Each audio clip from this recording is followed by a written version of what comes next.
안녕하십니까. 5번째 시간이 돌아왔습니다. 자, 앞선 시간에 말씀드린 대로 모든 질병의 원인 또 그 시작과 함께 오장육부 내장이 비롯된다라는 걸 말씀을 드렸습니다. 오늘 이번 시간에는 우리 몸에서 느낄 수 있는 표현된 증상이란 우리가 어떻게 이해하고 가야 할 것인가라는 것을 말씀드리고 싶습니다. 증상이란 드러남, 표현된 내가 느낌이라는 것이에요. 내가 설령 암이 진행하고 있는데 느끼지 못하고 있다. 그건 느끼지 못하는 거예요. 왜? 증상으로 드러난 게 없으니까.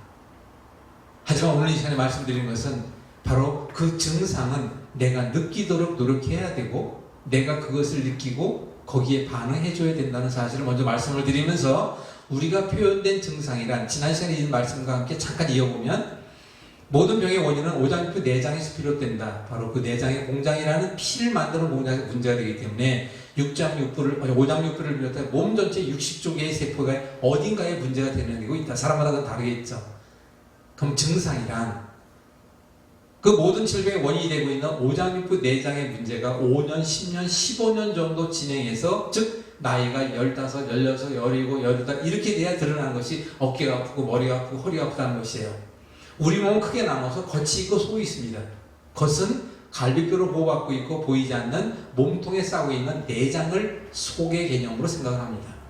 그럼 겉은 바로 그 내장을 제외한 나머지를 겉이라고 합니다. 내장에 문제가 생기면 참으로 재밌게도 우리 몸에는 그 오장육부가 우리 몸 겉에 전부 연관이 되어 있습니다. 간에 문제가 있으면 간에 문제가 드러나는 곳이 정해져 있고 위장에 문제가 있으면 위장에 문제가 드러나는 정해진 곳이 있어요. 이것을 한방에서는 경락이다라고도 이야기하고 있고 그것을 내장 체벽 반사 현상이다라고도 얘기하고 있는데 아무튼 그런 것은 뒤로 하더라도 자처하더라도 이것만 이해하시기 바랍니다. 증상, 통증을 증상, 가려움, 뾰루지, 두드러지 등등등 이런 걸 다 증상이라고 하죠. 근데 증상은 왜 드러나는 것일까요? 더 쉽게 생각합시다. 우리는 100도가 되기 위해서는 반드시 물이 끓어야 합니다.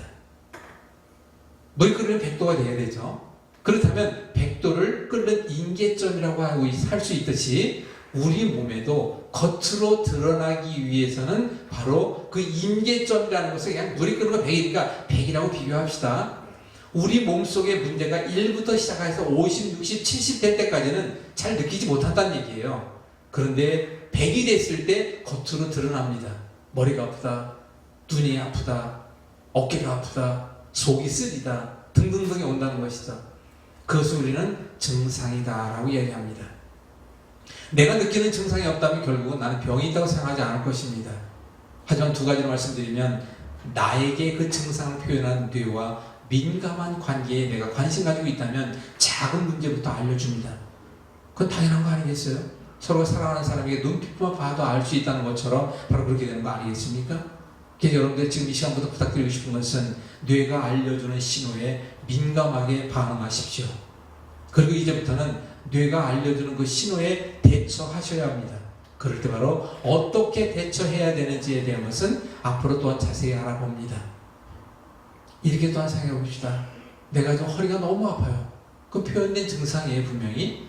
그런데 그 원인은 무엇과 연관이 있다고요? 반드시 오장육부와 전부 연관이 됩니다. 연관되지 않는 것은 단 한 가지도 없어요. 그것을 이제 하나하나씩 앞으로 살펴보겠지만 아무튼 오늘 이 시간에 표현된 증상이란 아프니까 허리가 아프니까 병원도 가는 거 아니겠습니까? 그러면 만약에 예를 들어서 내가 아픈 허리 통증이 너무 심했는데 우리가 함께 알아보는 가운데 그 통증이라는 것은 뇌가 알려주는 신호요. 뇌가 알려준다는 것은 무엇을 해달라는 사인이고 신호라면 내가 그 부분에 대해서 뇌를 도와줬다면 뇌는 그 신호를 더 이상 알릴까요? 안 알릴까요? 알리지 않습니다. 그런데 안타까운 거 한 가지 우리가 한번 생각해 봅시다. 우리가 진통제라는 거 있지 않습니까? 진통제라는 것은 결국은 내가 무릎이 너무 아파서 어떻게 하지 못하는 거예요. 그럴 때 그 무릎이 아픈 것을 잊기 위하여 생리통이 너무 심합니다. 그 통증을 잊기 위하여 바로 진통제를 먹죠. 진통제는 그 생리통, 그 무릎의 통증을 해결하기 위한 것이 아니라 뇌가 알려주는 사인을 차단한다는 사실을 잊지 마시기 바랍니다. 그럼 우리 그 증상에 대해서 어떻게 대처해야 할까요? 뇌가 알려주는 신호에 대한 걸 정확히 알아야 하고 그 통증으로 고통받고 있는 현재 내가 무릎이 아프든 허리가 아프든 생리통이 왔든 반드시 원인이 있는데 그 원인을 해결할 수 있도록 찾아가야 한다는 것입니다. 그래서 이제부터는 그 원인에 대한 이야기와 표현되는 증상에 대한 이야기와 이 모든 것을 어떻게 해결해 나가야 할지에 대한 것을 함께 알아보도록 합니다. 여러분도 함께 얘기하는 가운데 뒤에 있는 생활건강 톡쇼에 대한 내용이 놀래가지고 떨어지는 것을 보셨을 겁니다. 바로 이 문제는 우리가 살다 보면 알 수 없는 문제, 생각지 못한 문제, 위기와 고통의 복병들이 우리 삶 속에서 우리 건강을 해치기 위해서 얼마나 위협하고 있는지 여러분 다 아실 겁니다. 하지만 우리가 5분 건강 컬럼 시간을 통하여 여러분 하나하나 알아나가보다 보면 이 모든 문제는 우리가 생활 속에서 내 스스로가 얼마든지 해결할 수 있는 것을 분명히 알려드리도록 함께 해결해 나가도록 하겠습니다.